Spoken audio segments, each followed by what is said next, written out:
कहते हैं हर गांव की एक अपनी ही कहानी होती है, कुछ जानी और कुछ अनजानी। दूर से देखो तो सब कुछ सही लगता है, पर पास जाकर समझ में आता है कि दरारें कितनी गहरी हैं। आज की कहानी भी एक ऐसे ही दानव के बारे में है जो हर एक दरार में मिलते हैं। शायद उन्हें हम नहीं समझते और उनसे उमड़ा प्रकोप जानलेवा होता है, पर फिर भी जब ममता ढाल बनकर अपने बच्चों की रक्षा करने पर उतरती है, तब हर डर को उसकी सही जगह पता चलती है। बीना अपने आंगन में एक बड़ा बर्तन मांज रही होती है। वहीं थोड़ी ही दूर उसकी बेटी नीनी जमीन के एक दरार में से निकले चिपचिपे तरल को अपने पैर के नाखूनों से नोच रही होती है। नीनी, जल्दी से हटो वहाँ से। ये जमीन कितनी गंदी हो गई है। पता नहीं ये काला चिपचिपा पानी कहाँ से आ रहा है। माँ, मैंने वहाँ देखा, वो दरार के अंदर कुछ है। वो बातें कर रहे हैं। बीना अचानक रुक जाती है और नीनी को डांटती है। चुप हो जाओ, ऐसी फालतू बातें मत करो। ये पुराना घर है, सिर्फ हवा की आवाज होगी। जाओ बाहर जाकर खेलो। नीनी बाहर खेलने चली जाती है, पर बीना गांव की दूसरी तरफ रानी अपनी गुड़िया के साथ खेल रही होती है कि तभी वो अनाज के फेंके गए बोरों के पीछे जाती है। वहां उसे कुछ अजीब मूंछ जैसा आकार जमीन से ऊपर की तरफ दिखता है। जैसे ही वो उसे देखने आगे बढ़ती है,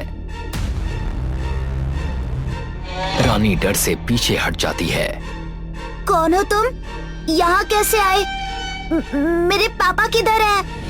हम वही हैं जो नीचे रहते हैं। हम वो हैं जिसे तुम कचरा समझकर फेंक देते हो। अब हमने तुम्हारा घर चुन लिया है। रानी डर से चिल्ला उठती है और अपने घर की तरफ भागती है। रात हो जाती है, गांव में बिजली नहीं होती। बीना अपने घर पर लालटेन जला ही रही होती है कि अचानक सब कुछ ऐसे हिलने लगता है जैसे मानो भूकंप आ गया हो। लालटेन बुझ जाती है और चीजें एक एक करके नीचे गिरने लगती हैं। माँ, वो आ गए। देखो, सब कुछ खींच रहे हैं। उन्हें हमारा खाना चाहिए। जैसे ही बीना ये देखने के लिए आगे बढ़ती है कि हो क्या रहा है, सामने से कॉकरोच का एक पूरा झुंड उनकी तरफ आने लगता है और घर के अंदर एक आवाज जोर से गूंजती है। हमें तुम्हारा अनाज और घर दे दो। इंसानों का समय खत्म, अब हमारी बारी है। बचा लो हमें, ये कीड़े नहीं हैं, ये तो हमसे बात कर रहे हैं। कॉकरोच बढ़ते ही जाते हैं। तब बीना नीनी को गोद में लेकर वहां से भागती है। बीना नीनी को लिए भागते हुए गांव के चौराहे पर आती है, जहां उन्हें रानी भी मिलती है, बिल्कुल डरी हुई। वो सब एक पल के लिए गांव की तरफ देखते हैं और गांव का माहौल भयानक हो चुका होता है। कॉकरोच की सेना गांव को गंद का ढेर बना रही है। वहां चिपचिपा तरल अब हर घर में फैल रहा है। सब लोग घर छोड़कर भाग गए, लेकिन हम कहाँ जाएंगे? मेरे पापा भी नहीं मिल रहे। तुम लोग हिम्मत मत हारो बच्चों, मेरे साथ चलो। मेरे पास एक जगह है जहां हम सुरक्षित होंगे। यहाँ से नीनी और रानी को लिए बीना जंगल की तरफ दौड़ पड़ती है। वो जंगल की एक सुरंग की तरफ लालटेन लिए जाती है। दोनों बच्चों के साथ वो उसके अंदर दाखिल होती है। सुरंग के अंदर का दृश्य देखकर उनकी सांसें थम जाती हैं। वहां विशाल आकार में कॉकरोच के अंडे सुरंग की दीवार पर चिपके होते हैं। माँ, देखो ये क्या है? अंडे थोड़े पारदर्शी होते हैं। गौर से देखने पर बीना को पता चलता है कि अंडों में गांव के वो इंसान हैं जो हाल ही में गांव से गायब हुए थे, जो उन अंडों के अंदर अब धीरे धीरे कॉकरोच में बदल रहे थे। चाची, चाची, ये पापा को क्या हो गया है? वो यहाँ कैसे आ गए? बीना उनको शांत करने ही वाली होती है कि उन्हें किसी के चलने की आवाज आती है। ऐसी आवाज कि मानो उस दानव के अनगिनत पैर हो। रोशनी सामने पड़ते ही उन्हें काकरो सुरंग की छत से चिपका हुआ नजर आता है। वो नीचे कूदकर तीनों की आंखों में आंखें मिलाता है। तुमने हमारी शांति भंग की, अब तुम हमारी प्रजा बनोगी। हम यहाँ का नया शासन चलाएंगे। तुम्हारा कोई शासन नहीं चलेगा, हम इंसान हैं। बीना लालटेन उसकी तरफ फेंक देती है, पर लालटेन की आग उसे जलाती नहीं, मानो इंसानों द्वारा किया गया वार उसके लिए कुछ नहीं। बिना देरी किए काकरोसुर उन पर झपट पड़ता है। वो तीनों अपनी जान बचाने के लिए वहां से भागते हैं और एक खंबे के पीछे छिप जाते हैं। निन्नी, रानी, पीछे के रास्ते से भागो, मैं इसे रोकने की कोशिश करती हूँ। नहीं माँ, हम आपको छोड़कर नहीं जाएंगे। चाची, हमें अलग नहीं होना, मुझे बहुत डर लग रहा है, हमें बचा लो। तभी वहां काकरोसुर आ जाता है और उसके कांटेदार हाथों से खंबे को तोड़ देता है। सुरंग की छत हिलने लगती है।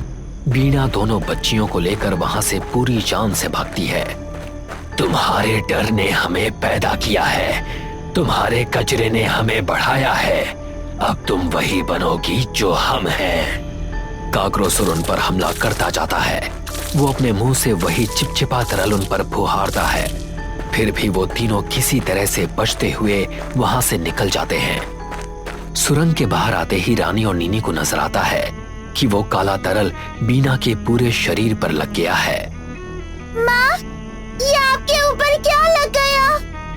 ये तो वही तरल है जो काकरोसुर हमारे ऊपर छिड़क रहा है। हमें बचाते हुए ये चाची पर लग गया। बीना पानी में अपनी परछाई देखती है। अजीब बात ये होती है कि पानी में उसकी आंख झिलमिला रही होती है। इस बात पर ज्यादा ध्यान दिए बिना वो नीनी और रानी को लेकर वहां से भागने का फैसला करती है।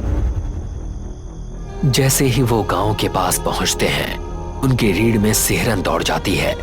गांव के घर अब मिट्टी के ढेर बन चुके हैं और पूरे गांव में वो दानव फैल चुके हैं। चाची, क्या हम कभी नहीं बच पाएंगे? नहीं, ऐसा कुछ नहीं होगा, मैं तुम्हें कुछ नहीं होने दूंगी। चलो यहाँ से। तीनों दूसरे गांव की तरफ भागते हैं। बीना के हाथ में एक छोटी मशाल होती है। कुछ ही कदम आगे वो फिर आता है। अब तुम्हारा खेल खत्म। सालों से तुम इंसानों ने हम पर जुल्म किया है, पर आज इस जुल्म का तख्ता पलट होगा। काकरोसुर उन पर फिर से एक बार झपट्टा मारता है और रानी को उठा ले जाता है।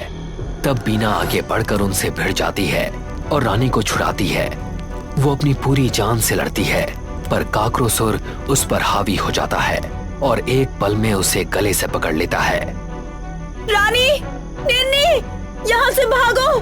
दूसरा गांव यहाँ से आधे घंटे की दूरी पर है। मेरी चिंता मत करो, तुम जाओ यहाँ से। माँ! तभी रानी नीनी का हाथ पकड़कर वहाँ से भागती है। चलो निन्नी, हमें अपनी जान बचानी होगी। बिना अपनी शक्ति का हर एक आखिरी कतरा जुटाकर काकरोसुर का सामना करती है। और फिर 7 दिन बाद नीनी और रानी दूसरे गांव के एक छोटे घर में होते हैं, नाश्ते के लिए तैयार। नाश्ता कुछ ही समय बाद उनके सामने आता है। नाश्ता देने वाली कोई और नहीं बल्कि खुद बीना थी। चलो बच्चों, जल्दी खाना खा लो, फिर तुम्हें पढ़ाई भी करनी है। चाची, आपने बताया क्यों नहीं? उस रात हमारे जाने के बाद क्या हुआ था? और फिर कहानी का वो अधूरा हिस्सा सामने आता है जिसे बीना ने छुपाया था। उस रात बीना ने अपनी इंसानियत तो जरूर खो दी थी, पर उसके बदले उसे ऐसी शक्तियां मिली जिसकी मदद से ही वो काकरोसुर को मार सकती थी। उसके अंदर दानों का खून तो जरूर आ गया, पर आज भी ममता किसी भी बुराई से बड़ी है।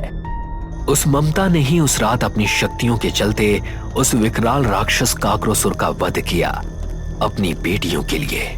और ये पर्दा हमेशा उसके अंदर छुपा रहेगा। जब जब कोई शैतान उसकी बेटियों की तरफ आंख उठाएगा, मैं वापस आऊंगा अपनी प्रजा, अपने बदले के लिए। तब तब ममता एक ढाल बनकर उनकी रक्षा करेगी।